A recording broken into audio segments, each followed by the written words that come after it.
पूर्वी शाळेत जायचा. त्याच्या घरापासून शाळा जरा लांबच होती, तरीही तो पायीच जायचा. एके दिवशी तो शाळा सुटल्यानंतर रोजप्रमाणे घरी जात होता. त्याला रस्त्यात एक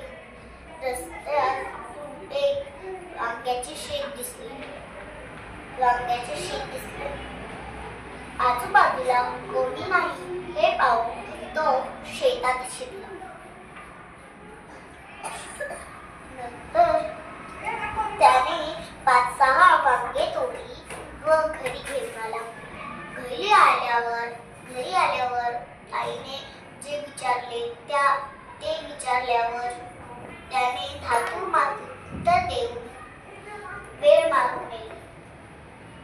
पण आईला जे समजायचे होते तेच आईने समजले. नंतर दुसऱ्या दिवशी आईने त्याच वांग्याची भाजी केली व शाळेत जायला पूर्वी श्यामला खायला दिली. श्याम मनातून खूप आनंदी होता की आज आपण आणलेल्या वांग्याची भाजी आज आपल्याला खायला मिळणार.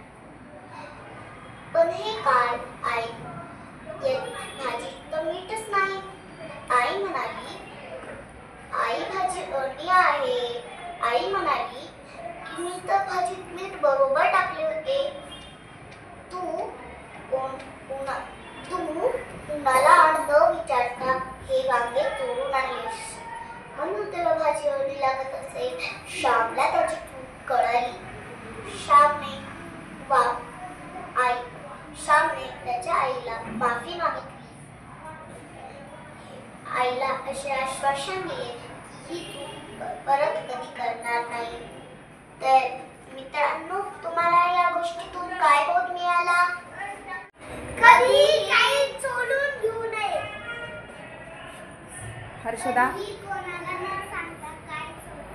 Very good. अगदी बरोबर.